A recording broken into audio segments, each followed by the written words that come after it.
हम लोग पढ़ रहे हैं बीएससी थर्ड ईयर में केमिस्ट्री, और केमिस्ट्री में हम लोग पढ़ चुके हैं जो है मेटल लिगेंड्स बॉन्डिंग, ठीक है ना। तो मेटल लिगेंड्स बॉन्डिंग पढ़ रहे हैं। इसमें आप पढ़ चुके हैं वैलेंस बॉन्ड थ्योरी। तो वैलेंस बॉन्ड थ्योरी के आधार पर आपने metal ligands bonding in octahedral complex पढ़ चुके हैं। फिर metal ligands bonding in tetrahedral complex, metal ligands bonding in square planar complex, ये हो गया है, ठीक। इसके बाद हम लोग पढ़ चुके हैं limitation of valence bond theory, ठीक। तो वैलेंस बॉन्ड थ्योरी की लिमिटेशन आप जानते हैं। इसके बाद आज पढ़ेंगे जो मोस्ट इम्पॉर्टेंट थ्योरी है वो है क्रिस्टल फील्ड थ्योरी। कौन सी थ्योरी? क्रिस्टल फील्ड थ्योरी, ठीक है ना। तो क्रिस्टल फील्ड थ्योरी इंट्रोड्यूस्ड किया वान विलेक और एच बेथे ने, ठीक, 1931 से 1935 में, ठीक है। तो इस थ्योरी को इंट्रोड्यूस करने वाले साइंटिस्ट जो हैं वो हैं वान विलेक और एच बेथे। कब किए? 1931 से 1935 में, ठीक है ना। इस थ्योरी को इंट्रोड्यूस किया, ठीक। इसके बाद देखिए ये है आपका BSc third year, BSc third year, और ये लेक्चर नंबर आपका 6 है, ठीक है ना। इस चैप्टर का ये छठा लेक्चर है। अब इसमें हम पढ़ेंगे क्रिस्टल फील्ड थ्योरी। देखो, क्रिस्टल फील्ड थ्योरी, या इसी को बोलते हैं CFT का मतलब हुआ क्रिस्टल फील्ड थ्योरी। ये मोस्ट इम्पॉर्टेंट थ्योरी है, ठीक है ना। अब देखिए इस थ्योरी को इंट्रोड्यूस किया किसने? वान, ठीक है ना बेटा, वान विलेक, ठीक है ना, और एच बेथे। तो वान विलेक और एच बेथे ने इस थ्योरी को इंट्रोड्यूस किया 1931 से 1935 में ये थ्योरी इंट्रोड्यूस की गई वान विलेक के द्वारा और एच बेथे के द्वारा, ठीक है। तो इसी थ्योरी को बोला जाता है क्रिस्टल फील्ड थ्योरी। अब देखिए क्रिस्टल फील्ड थ्योरी पहले लिख लो थोड़ा सा। Crystal field theory, this theory was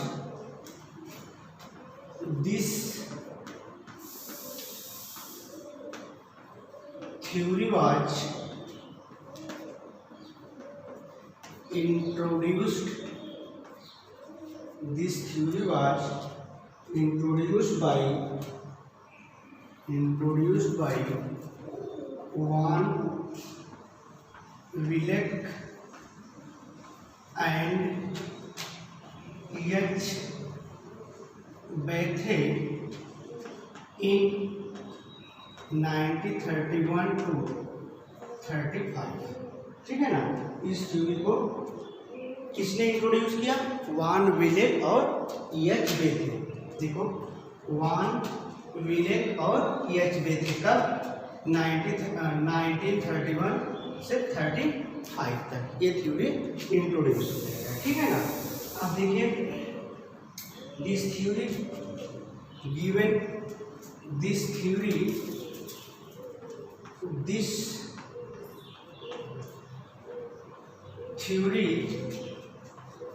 has following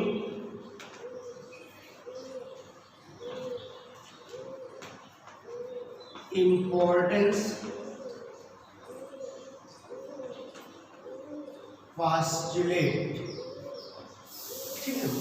अब देखिए क्रिस्टल फील्ड थ्योरी को इंट्रोड्यूस किया वान विलेक और एच बेथे इन 1931 to 35, ठीक है ना। इस थ्योरी के कई इम्पोर्टेंट पोस्टुलेट्स हैं पास्टुलेट मीन्स होता है कथन, ठीक है ना। तो अब इसमें देखिए postulate, heading postulate of crystal field theory, ठीक। अब देखिए क्रिस्टल फील्ड थ्योरी का जो पहला पास्टुलेट है वो ये है कि आप जानते हो कि एक सेंट्रल मेटल एटम है या ये सेंट्रल मेटल आयन है, ठीक। और ये देखिए लिगेंड्स है, ठीक। अब जो लिगेंड्स होता है ये इलेक्ट्रॉन पेयर डोनर होता है और सेंट्रल मेटल आयन जो होते हैं ये इलेक्ट्रॉन पेयर एक्सेप्ट करते हैं, ठीक है ना। तो यहाँ पर according to crystal field theory metal ligands bonding जो होती है ये प्योरली आयोनिक होता है। बात समझ में आया ना, जो मेटल लिगेंड्स बॉन्डिंग होता है ये प्योरली आयनिक होता है। मतलब कि जो आपका ये सेंट्रल मेटल आयन है और लिगेंड्स के बीच इलेक्ट्रोस्टैटिक फोर्स होता है। कौन सा फोर्स होता है? इलेक्ट्रोस्टैटिक फोर्स होता है। इसका नेचर जो होता है ये प्योरली आयोनिक होता है। कैसा नेचर होता है? प्योरली आयोनिक होता है। तो अब देखिए इसका पहला पास्टुलेट, फर्स्ट पास्टुलेट क्या है? पहला पास्टुलेट ये है कि the bonding between central metal, the bonding between central metal और ions and ligands is in complexes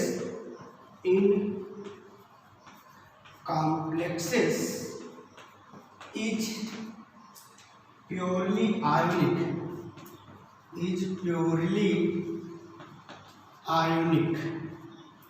that is ठीक है ना। देखिए the bonding between central metal ion and ligand in complexes. देखो कॉम्प्लेक्स में जो सेंट्रल मेटल आयन होता है और जो लिगेंड्स होता है इस बॉन्ड का जो नेचर होता है वो प्योरली आयोनिक होता है। That is electrostatic force of attraction between central metal ion and ligands. That is electrostatic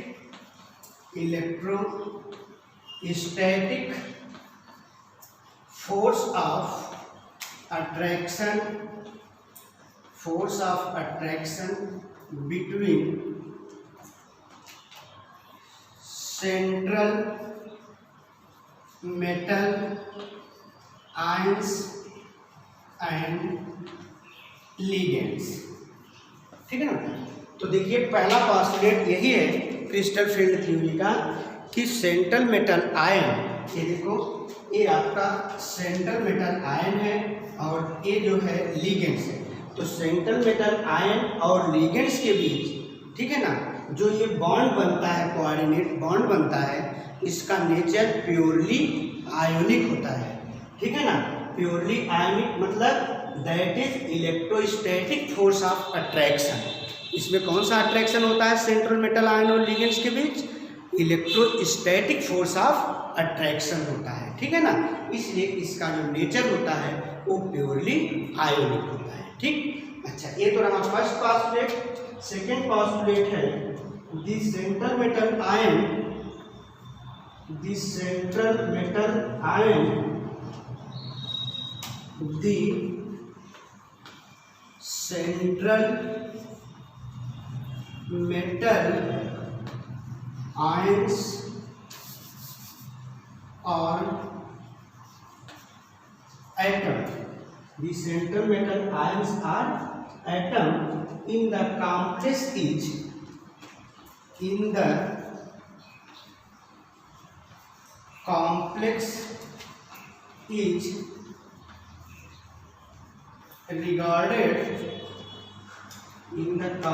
is regarded as positive ion, as positive ions, as positive ions of charge equal to of charge equal to its oxidation number, its oxidation number. ठीक है ना। अब देखिए, the central metal ions are atom, the central metal ions are atom in the complex is regarded as positive ions of charge. ठीक है ना, equal to its oxidation number. जो central metal ion होता है, ठीक है ना, जैसे आप देखिए ये सेंट्रल मेटल आयन है, ठीक है ना, सेंट्रल मेटल आयन है और ये क्या है, लिगेंड है।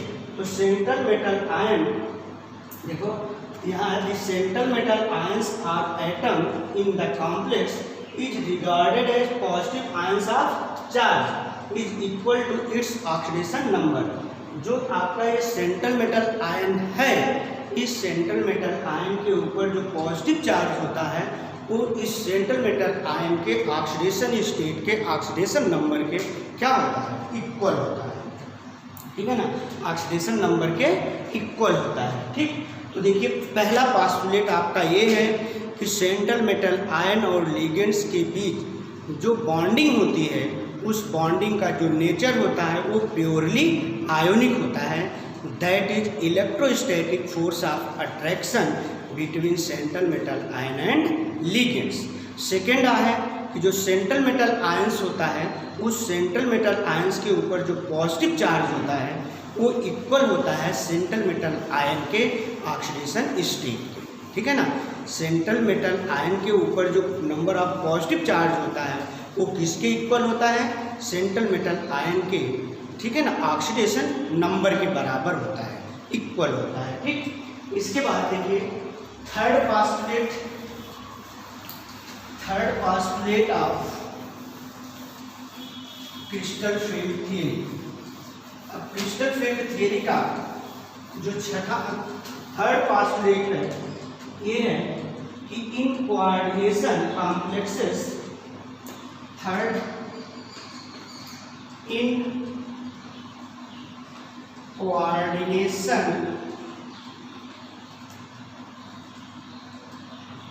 complexes, in coordination complexes, the central metal ion is surrounded by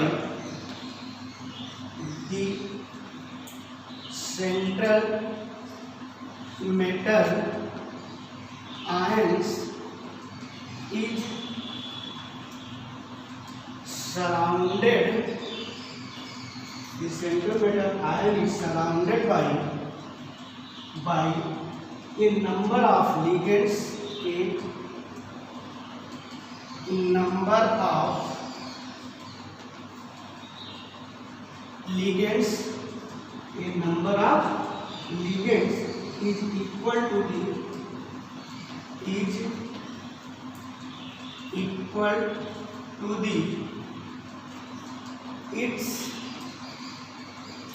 coordination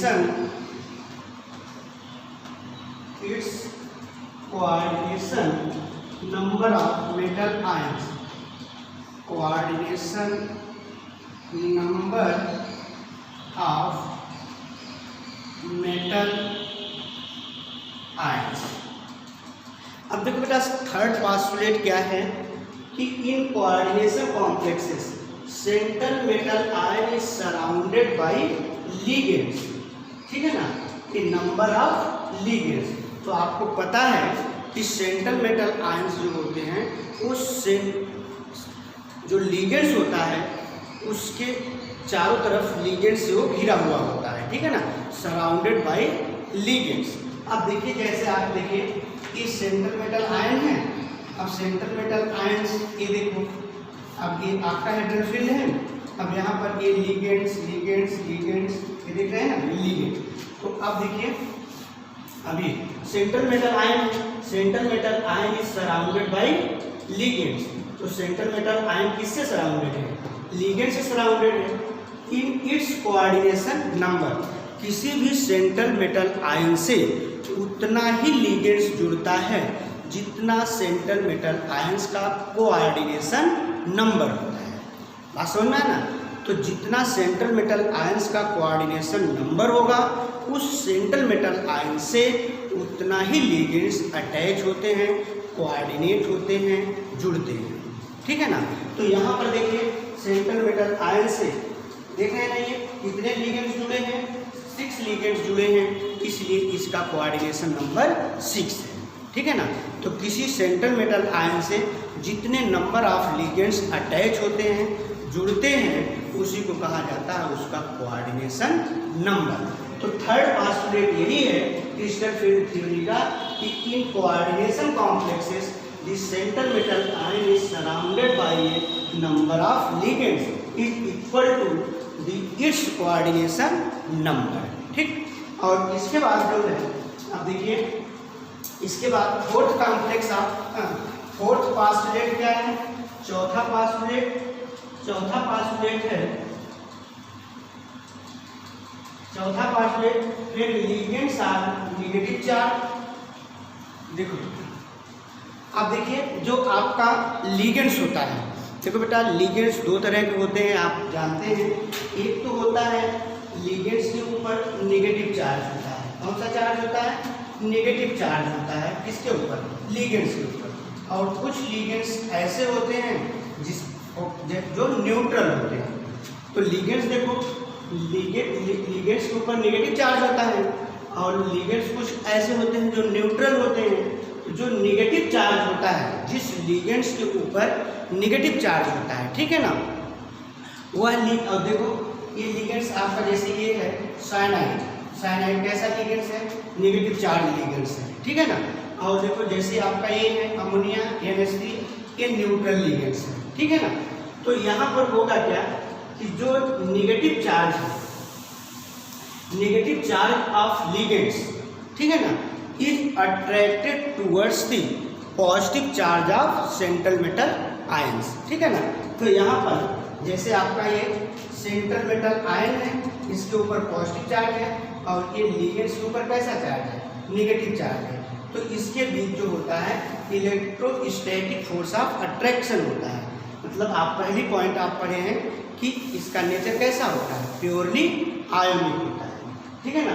तो लिगेंड्स के ऊपर नेगेटिव चार्ज होने पर, ठीक है, सेंट्रल मेटल आयन से जो इंटरेक्शन होता है वो प्योरली आयोनिक होता है, इलेक्ट्रोस्टैटिक होता है, ठीक। अच्छा अब यहाँ देखो फोर्स ऑफ अट्रैक्शन है, ठीक। अगर मान लीजिए आपका ये लिगेंड्स न्यूट्रल है, लिगेंड्स कैसा है, न्यूट्रल है। जब आपका लिगेंड्स न्यूट्रल होगा तो ध्यान दो कि नाइट्रोजन है, हाइड्रोजन हाइड्रोजन हाइड्रोजन, अमोनिया है ना। अच्छा अब देखिए यहाँ पर नाइट्रोजन और हाइड्रोजन के बीच ये बॉन्ड है, तो यहाँ पर ये शेयर का इलेक्ट्रॉन है, एक इलेक्ट्रॉन इसमें किसका है, नाइट्रोजन का, एक इलेक्ट्रॉन हाइड्रोजन का है। आपको पता है कि नाइट्रोजन की इलेक्ट्रोनेगेटिविटी हाई होती है, तो जब इलेक्ट्रोनेगेटिविटी हाई है हाइड्रोजन से, तो शेयर का जो ये इलेक्ट्रॉन है, ये शेयर के इलेक्ट्रॉन जो है ये स्लाइडली किधर आ जाएंगे, नाइट्रोजन की तरफ। तो नाइट्रोजन के ऊपर पार्शियली क्या हो जाएगा, नेगेटिव चार्ज हो जाएगा और यहाँ पर partially positive charge, partially positive और पार्शियली पॉजिटिव। अब देखो ये नेगेटिव, यहाँ डाइपोल जनरेट हो गया।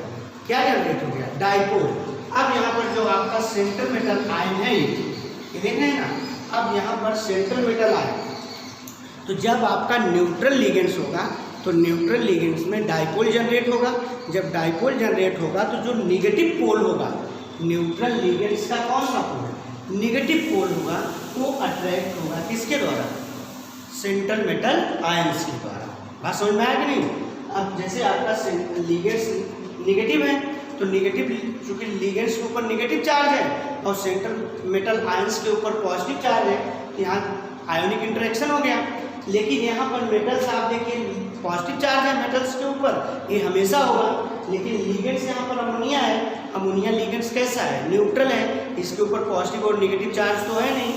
लेकिन जो आपका अमोनिया मॉलिक्यूल्स है इसमें देखिए क्या होगा, डाइपोल जनरेट हो जाएगा। क्या जनरेट होगा, डाइपोल जनरेट होगा। जब डाइपोल जनरेट होगा तो ये नेगेटिव पोल होगा और ये पॉजिटिव पोल होगा।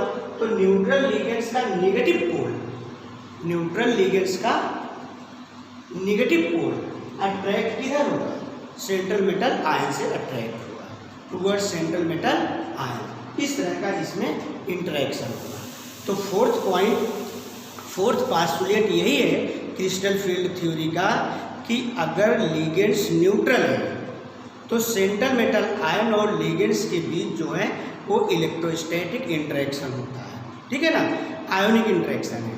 लेकिन अगर मान लीजिए सेंट्रल मेटल आयंस न्यूट्रल है तो जो आपका सेंट्रल मेटल आयंस न्यूट्रल है तो उसका जो निगेटिव पोल होता है डाइपोल जनरेट होगा। तो जब डाइपोल जनरेट होगा तो न्यूट्रल लिगेंड्स का निगेटिव पोल अट्रैक्ट होगा सेंट्रल मेटल आयन की तरफ, ठीक है ना। तो ये पास्टुलेट चौथा पास्टुलेट है, ठीक है ना। तो चौथा पास्टुलेट लिखें, fourth postulate in coordination complexes in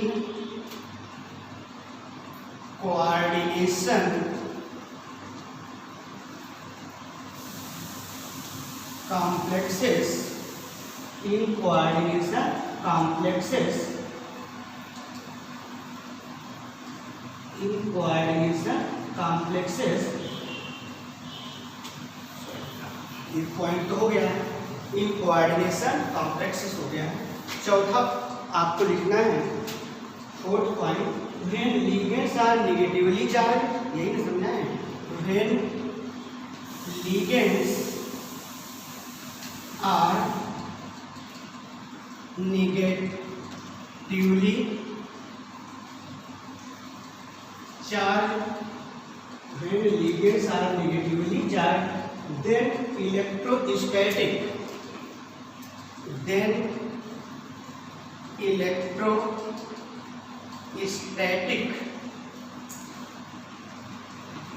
force of attraction between central metal ions and ligands take place, ठीक है ना। अब देखिए अगर लिगेंड्स आपका निगेटिवली चार्ज है तो निगेटिवली चार्ज लिगेंड्स और सेंट्रल आयन के बीच जो है वो इलेक्ट्रोस्टैटिक फोर्स ऑफ अट्रैक्शन होगा। कौन सा फोर्स ऑफ अट्रैक्शन होगा? Electrostatic force of attraction between central metal ion and ligands, ठीक है ना। तो अब देखिए जैसे आपका ये है मेटल आयन, इसके ऊपर पॉजिटिव चार्ज है और ये देखिए लिगेंड्स के ऊपर क्या है, नेगेटिव चार्ज है। तो यहाँ पर जो अट्रैक्शन है ये है electrostatic attraction, electrostatic force of attraction, ठीक है ना, इलेक्ट्रोस्टैटिक फोर्स ऑफ अट्रैक्शन है, ठीक। अगर मान लीजिए जो आपका लिगेंड्स है वो न्यूट्रल है तब न्यूट्रल लिगेंड्स में डाइपोल जनरेट होता है और जो न्यूट्रल लिगेंड में जब डाइपोल जनरेट होगा तो जो नेगेटिव पोल है उसका अट्रैक्शन किसकी तरफ होगा? सेंट्रल मेटल आयंस की तरफ होगा, ठीक है ना। तो अब इसमें देखिए व्हेन लिगेंड्स इज न्यूट्रल, तो when ligands is neutral, when ligands is neutral, then negative pole of the ligands, then negative pole of the ligands, then negative pole of the ligands is directed towards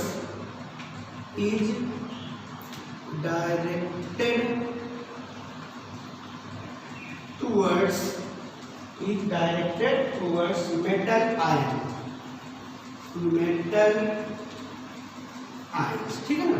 तो अब देखिए आप when ligands is neutral, तो अगर ligands आपका neutral है तो उसका नेगेटिव पोल जो है, देखो negative pole of the ligands is directed towards metal ions, ठीक है ना, डायरेक्टेड टुवर्ड्स मेटल आयंस।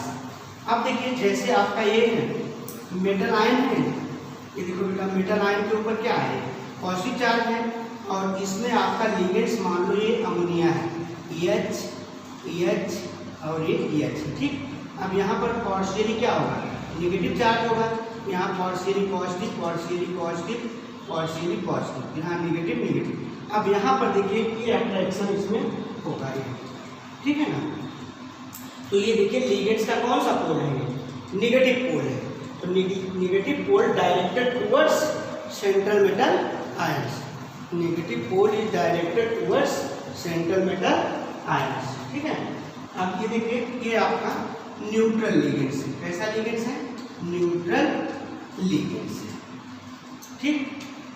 तो चौथा पास्टुलेट आपके समझ में आया कि when ligands are negatively charge, अगर लिगेंड्स आपका नेगेटिवली चार्ज है तो नेगेटिवली चार्ज लिगेंड्स और सेंट्रल मेटल आयंस के बीच जो होगा वो इलेक्ट्रोस्टैटिक फोर्स ऑफ अट्रैक्शन होता है।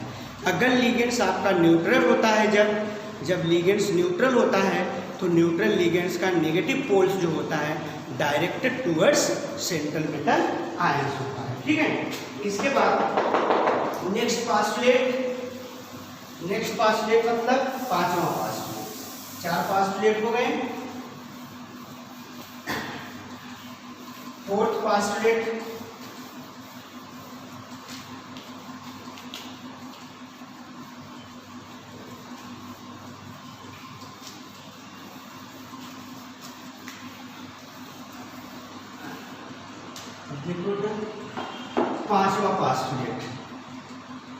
पांचवा पास्टुलेट।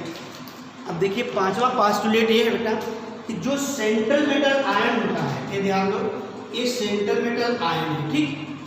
अब इस सेंट्रल मेटल आयंस का जो ये ऑर्बिटल में इलेक्ट्रॉन है, मान लो ये इलेक्ट्रॉन है सेंट्रल मेटल आयन, ठीक। तो ये सेंट्रल मेटल आयन का जो ये इलेक्ट्रॉन है और लिगेंड्स का जो ये ऑर्बिटल है इसमें लोन पेयर ऑफ इलेक्ट्रॉन है, ठीक। तो सेंट्रल मेटल आयंस के इलेक्ट्रॉन और लिगेंड्स के इलेक्ट्रॉन के बीच रिपल्सन क्रिएट होता है। बात समझ में आया कि सेंट्रल मेटल आयंस के जो इलेक्ट्रॉन्स होते हैं, ठीक है ना, सेंट्रल मेटल आयंस के इलेक्ट्रॉन, ठीक है ना, सेंट्रल मेटल आयंस का ये कौन सा ऑर्बिटल है, डी ऑर्बिटल, ध्यान दीजिएगा, सेंट्रल मेटल आयंस के डी ऑर्बिटल्स के इलेक्ट्रॉन और लिगेंड्स के जो ये लोन पेयर इलेक्ट्रॉन है, कौन सा electron, lone pair electron.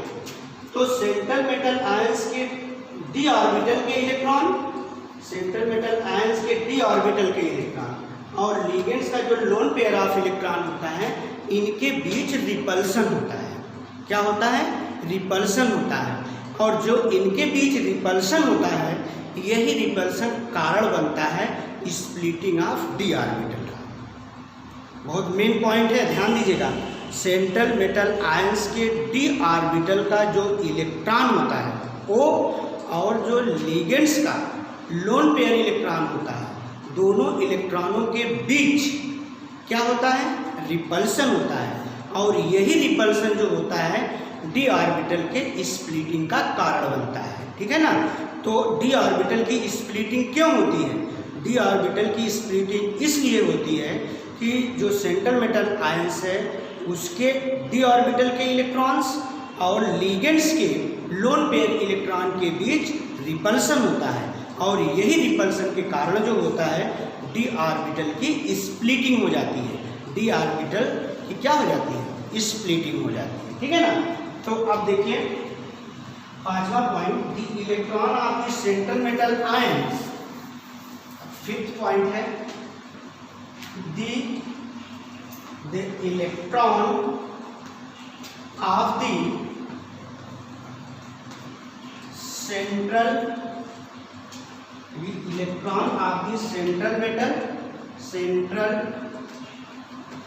metal ions and those of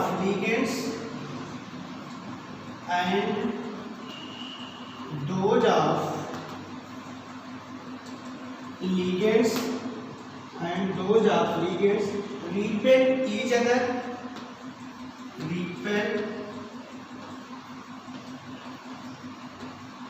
other, and those repulsion and those repulsion and those repulsive force are responsible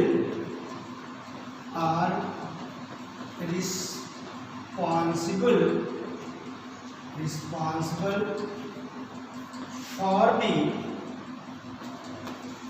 the splitting of the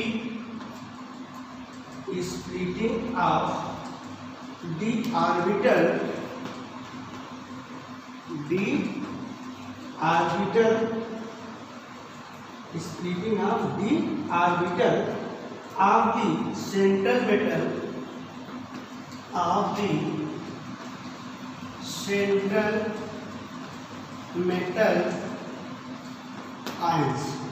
of the central metal ions। तो देखो हमने आपसे यही ना कहा कि the electron of central metal ions, जो central metal ions के जो इलेक्ट्रॉन होते हैं वो और लिगेंड्स के जो इलेक्ट्रॉन होते हैं लोन पेयर के, इनके बीच क्या होता है? रिपल्शन होता है। ठीक है ना, देखो the electron of the metal ions and those of ligands repel each other. तो सेंट्रल मेटल आयंस के इलेक्ट्रॉन और लोन जो आपका लिगेंड्स है, इनके इलेक्ट्रॉन पेयर्स के बीच क्या होता है? रिपल्शन होता है। और इसी रिपल्शन के कारण जो होता है डी ऑर्बिटल की क्या होती है? स्प्लिटिंग होती है। इसी रिपल्शन के कारण डी ऑर्बिटल की स्प्लिटिंग होती है। ठीक, नेक्स्ट है 6 पॉस्टुलेट। अब ध्यान दीजिए, before the formation of complex, complex का फॉर्मेशन से पहले, ठीक है बेटा, बहुत इंपॉर्टेंट लाइन है, कॉम्प्लेक्स के फॉर्मेशन से पहले आपको पता है कि डी ऑर्बिटल में, डी सबसेल में कितने ऑर्बिटल होते हैं? 5 ऑर्बिटल होते हैं। ध्यान दीजिए, जैसे आपका ये देखिए डी सबसेल है, अब जो आपका ये डी सबसेल है, इस डी सबसेल में कितने ऑर्बिटल हैं? 5 ऑर्बिटल हैं। 1 2 3 4 5 5 ऑर्बिटल हैं। D x y, d y z, d z x, ठीक है, d x square, y square और डी जेड स्क्वायर, 5 ऑर्बिटल। तो before the formation of complex के बनने से पहले जो ये 5 डी ऑर्बिटल्स होते हैं, ये डीजनरेट होते हैं, ठीक है ना, डीजनरेट ऑर्बिटल्स होते हैं। अब डीजनरेट का मतलब हुआ कि ये 5 डीजनरेट ऑर्बिटल हैं, 5 डीजनरेट ऑर्बिटल हैं, ठीक है ना। अब डीजनरेट का मतलब हुआ कि इनमें जो ये 5 ऑर्बिटल्स हैं, 5 ऑर्बिटल की एनर्जी क्या है? सेम है। 5 डी ऑर्बिटल्स है ना, ये 5 डी ऑर्बिटल की एनर्जी क्या है? सेम है। तो इसका मतलब यही है कि 5 डीजनरेट ऑर्बिटल्स, यानी 5 ऑर्बिटल की एनर्जी क्या है? सेम होती है। तो before the formation of complex, 5 energy of 5 d orbitals are equal. 5 d orbitals की जो एनर्जी होती है वो क्या होती है?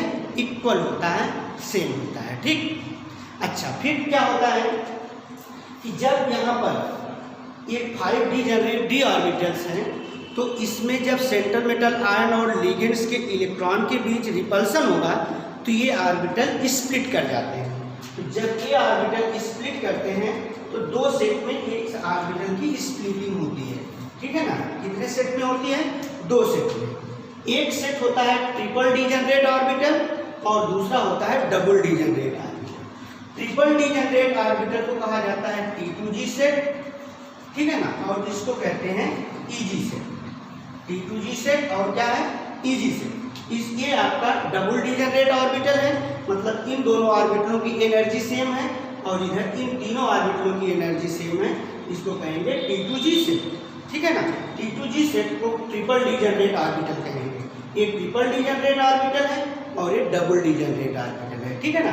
Triple degenerate orbital that is T2G set is lower energy level और EG set that is double degenerate orbital is higher energy set.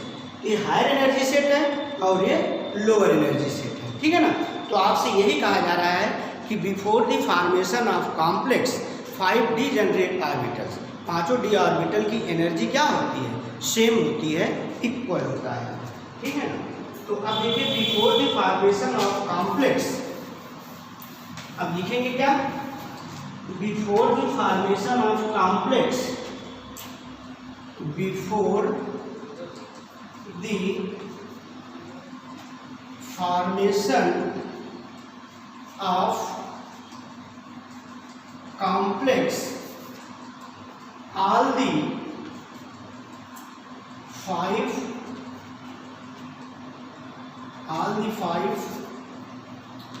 d orbitals, all the 5 d orbitals are degenerate, 5 d orbitals are degenerate, having same energy, degenerate having same energy, under the influence of ligands, under the influence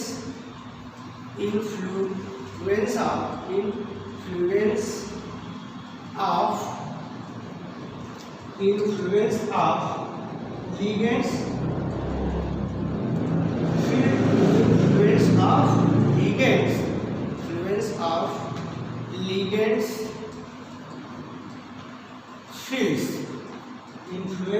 ligands, field, the degeneracy is removed, the degeneracy is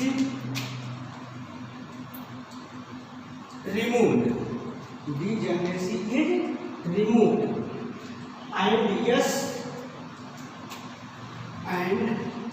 the 5d orbital and 5d orbital split into 5d orbital split into set of energy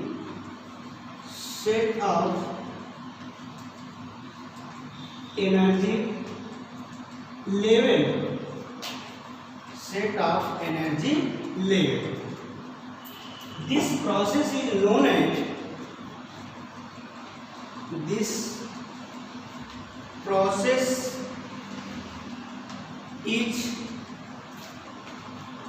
known as splitting of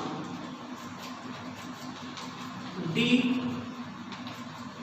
orbitals. This process is known as splitting of d orbitals. Since the splitting occurs,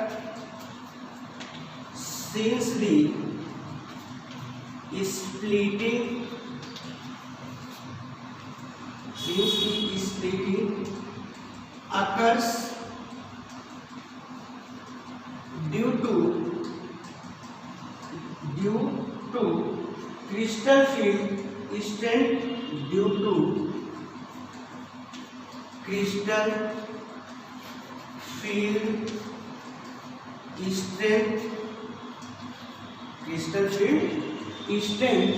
it is also known as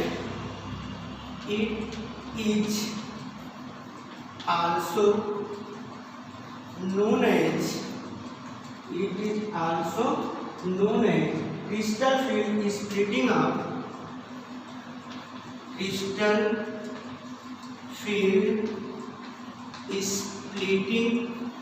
of d orbitals, crystal field splitting of d orbitals. देखो 6 postulate ये है before the formation of complex, ठीक है ना। Complex के formation से पहले जो पांचों डी ऑर्बिटल्स होते हैं ये डीजेनरेट होते हैं। डीजेनरेट का मतलब हुआ हैविंग सेम एनर्जी। कॉम्प्लेक्स के फॉर्मेशन से पहले पांचों डी ऑर्बिटल की एनर्जी क्या होती है, सेम होती है। अब फिर देखो under the influence of ligands field, जब ये लिगेंड्स फील्ड के इन्फ्लुएंस में आते हैं, ठीक है ना, कॉन्टैक्ट में आते हैं, डीजेनरेसी इज रिमूव, जो इनकी डीजेनरेसी है, जो इनके ऑर्बिटल्स की एनर्जी क्या है, जो सेम है, वो रिमूव हो जाती है, मतलब वो हट जाती है, खत्म हो जाती है। And 5d orbitals split into set of energy level, और पांचों d ऑर्बिटल्स जो होते हैं वो ब्रेक हो जाते हैं, स्प्लिट हो जाते हैं, टूट जाते हैं। जैसा कि हमने बताया कि दो सेट में टूटते हैं, एक ट्रिपल डीजेनरेट और एक डबल डीजेनरेट ऑर्बिटल। तो this process is known as splitting of d orbital. इस प्रोसेस को कहा जाता है splitting of d orbital. Since the splitting of occurs due to crystal field strength, यह स्प्लिटिंग किसके कारण हो रहा है, क्रिस्टल फील्ड स्ट्रेंथ के कारण हो रहा है, इसलिए इसको कहते हैं crystal field splitting of d orbital. तो स्प्लिटिंग किसके कारण हो रहा है, क्रिस्टल फील्ड स्ट्रेंथ के कारण स्प्लिटिंग होती है, और क्रिस्टल फील्ड स्ट्रेंथ के कारण स्प्लिटिंग होने के कारण इसको कहा जाता है crystal field splitting of D orbitals. ठीक है, फिर देखिए दी लोअर, अब दो सेट में टूटेगा, दी लोअर सेट को क्या कहेंगे, ट्रिपल डीजेनरेट डी ऑर्बिटल, और हायर सेट को क्या कहेंगे, डबल डीजेनरेट डी ऑर्बिटल। ठीक है ना, हायर सेट को कहेंगे डबल डीजेनरेट डी ऑर्बिटल, और लोअर सेट को कहेंगे ट्रिपल डीजेनरेट डी ऑर्बिटल, यानी T2G सेट और EG सेट। ठीक है ना, तो अब इसमें देखिए the lower energy set is, इसी में है the lower energy set is, the lower energy set is represented by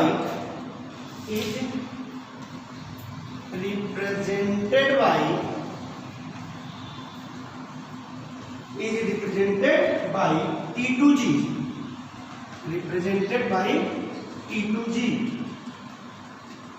अब T2G को क्या कहेंगे बेटा, ट्रिपल डी जेनरेट T2G। ठीक है ना, एंड हायर सेट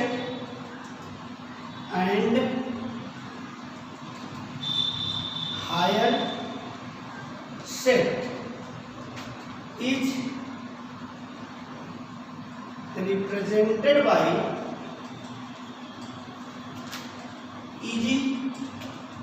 ठीक है ना, अब EG को क्या कहेंगे, डबल डीजेनरेट, EG को कहेंगे double D generate, double D generate. ठीक है ना, energy set, double D generate energy set, double D generate energy set. हो गया बेटा। तो आपको पता है कि दो सेट में ये स्प्लिटिंग होगी, जो लोअर एनर्जी सेट होगा उसको T2G कहेंगे, T2G को क्या कहते हैं, ट्रिपल डीजेनरेट, मतलब तीनों ऑर्बिटल की एनर्जी सेम होगी, और डबल डीजेनरेट को क्या कहेंगे, EG सेट कहेंगे। ठीक है ना, और डबल डी जो EG सेट है इसमें दो ऑर्बिटल होते हैं, और इन दोनों ऑर्बिटलों की एनर्जी क्या होती है, सेम। ठीक, तो ये रहा आपका पोस्टुलेट नंबर 6। अब postulate number 7, the feeling of electron. अब देखो बेटा, जो हमने आपको बताया, ये देखो डी सबसेट है, ठीक है ना, अब इसकी स्प्लिटिंग दो सेट में होती है, ये ट्रिपल T2G सेट है, और ये देखिए दो सेट है, इसको क्या कहेंगे, EG। अब filling of electron in T2G and EG, जो EG सेट एनर्जी लेवल है, डबल डीजेनरेट और ट्रिपल डीजेनरेट जो एनर्जी सेट है, इसमें इलेक्ट्रॉन की जो फीलिंग होती है वो according to aufbau principle and Hund's rule के अकॉर्डिंग होता है। ठीक है ना, तो filling of electron in T2G and EG set of energy is according to aufbau principle and Hund's rule. ठीक है ना, ऑफ-बाउ प्रिंसिपल एंड हुंस रूल के अकॉर्डिंग होता है। ठीक, तो postulate number 7, the feeling of electron, the feeling of electron in T2G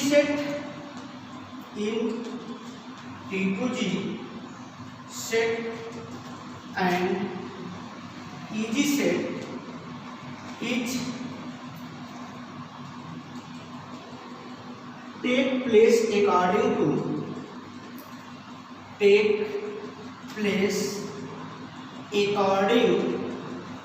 to half of principal and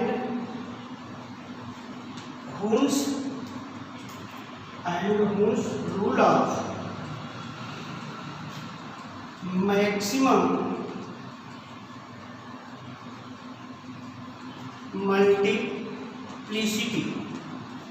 multiplicity, ठीक है ना। तो अब देखिए T2G सेट और EG सेट में जो इलेक्ट्रॉन की फीलिंग होती है वो आपका प्रिंसिपल और हुन्स रूल, ठीक है ना, हुन्स रूल के अकॉर्डिंग होती है, Hund's rule of maximum multiplicity, ठीक। इसके बाद नेक्स्ट पास्टुलेट नंबर 8। देखिए पास्टुलेट नंबर 8, तो 8वां postulate, there is no interaction between. अब ध्यान दो बेटा, जो 8वां पास्टुलेट है, 8वां पास्टुलेट ये कहता है कि there is no interaction between electrons of central metal ion orbitals and ligands. तो लिगेंड्स के ऑर्बिटल और सेंट्रल मेटल आयंस के ऑर्बिटल के बीच इंटरेक्शन नहीं होता, ठीक है ना। तो अब यहां पर देखिए there is no interaction between, there is no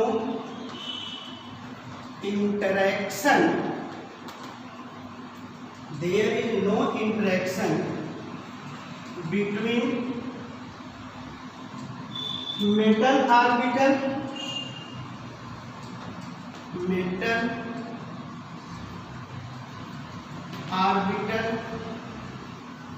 and ligands, metal orbital and ligands orbital, ठीक है ना। जो मेटल्स के ऑर्बिटल होते हैं और लिगेंड्स के ऑर्बिटल होते हैं, CFT के अनुसार, क्रिस्टल फील्ड के अनुसार उनमें इंटरेक्शन नहीं होता, ठीक है ना। वैलेंस बॉन्ड थ्योरी के अकॉर्डिंग आपने देखा था कि इंटरेक्शन होता था, लेकिन यहाँ क्रिस्टल फील्ड थ्योरी के अकॉर्डिंग जो है no interaction between metal orbitals and ligands orbital. Metal orbitals और लिगेंड्स ऑर्बिटल के बीच क्रिस्टल फील्ड थ्योरी के अकॉर्डिंग कोई इंटरेक्शन नहीं होता है, ठीक है ना। That is it does not consider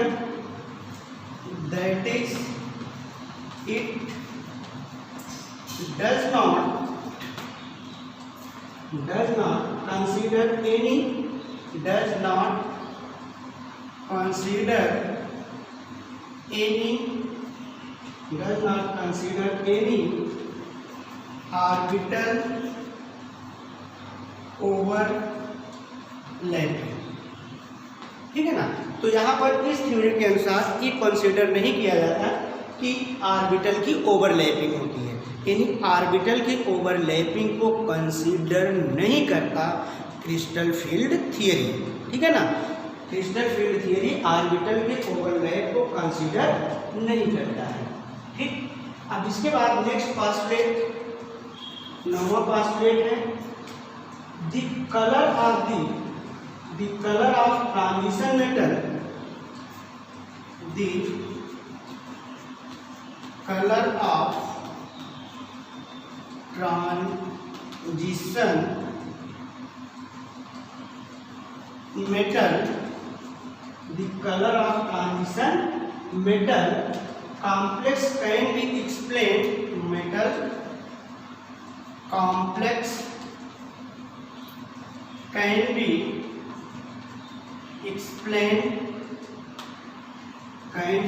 explained in terms of transition of electron in terms of transition of electrons, in terms of transition of electrons between the various d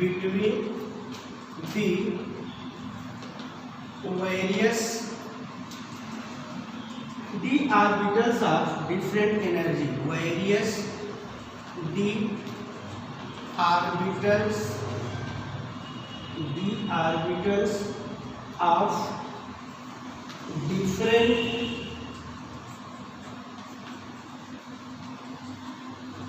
energy, ठीक है ना। अब देखिए the colour of the transition metal complex, ठीक है ना, को हम एक्सप्लेन कर सकते हैं in terms of transition of electron, ठीक है ना बेटा। तो अब देखो कैसे, आपको मालूम है, यहाँ देखो ये डी सब सेल है, ठीक है ना, इसकी स्प्लिटिंग दो सेट में होती है। ये देखो ट्रिपल डीजनरेट ऑर्बिटल है, ये डबल डीजनरेट ऑर्बिटल है। ये लोअर एनर्जी है, इसको आप बोलते हैं T2G और इसको बोलते हैं Eg। तो इसकी एनर्जी क्या है, लोअर, और इसकी एनर्जी क्या है, हाई है। तो जब लोअर एनर्जी का ये इलेक्ट्रॉन यहाँ से यहाँ जाएगा तो एनर्जी एब्जॉर्ब करेगा। तो जब एनर्जी एब्जॉर्ब करेगा तो T2G से कहाँ चला जाएगा, Eg में, और फिर Eg में जब जाएगा वहाँ से रिटर्न जब आएगा तब ये इलेक्ट्रॉन यहाँ से कहाँ चला गया, मान लो यहाँ से यहाँ आ गया, तो ये इलेक्ट्रॉन यहाँ से जब यहाँ आएगा Eg से कहाँ आएगा, T2G में, तब एनर्जी का क्या करेगा, ये इमिशन करेगा। तो एनर्जी का एब्जॉर्प्शन और इमिशन जो हो रहा है ये विजिबल रीजन में हो रहा है, इसी को कहते हैं ट्रांजिशन ऑफ इलेक्ट्रॉन, ठीक है ना। इलेक्ट्रॉन जो है लोअर एनर्जी लेवल से T2G से कहाँ जाएगा, Eg में, फिर Eg से कहाँ आएगा, T2G में, इसी को कहा जाता है ट्रांजिशन ऑफ इलेक्ट्रॉन। और जब इलेक्ट्रॉन का ट्रांजिशन होता है तो एनर्जी एब्जॉर्ब करता है और एनर्जी इमिट करता है। तो जब एब्जॉर्प्शन और इमिशन जो होता है वे विजुअल रीजन में होता है, किस रीजन में होता है, विजिबल रीजन में होता है। और जो लाइट होती है उसके वेवलेंथ के अकॉर्डिंग जो है आप कलर बताते हैं, ठीक है ना, तो कलर शो करता है, ठीक है, क्या शो करता है, कलर शो करता है, ठीक। अब इसके बाद देखिए लास्ट पास्टुलेट है द मैग्नेटिक प्रॉपर्टी, 10वां postulate, the magnetic property, the magnetic properties can be explained, property can be explained in terms of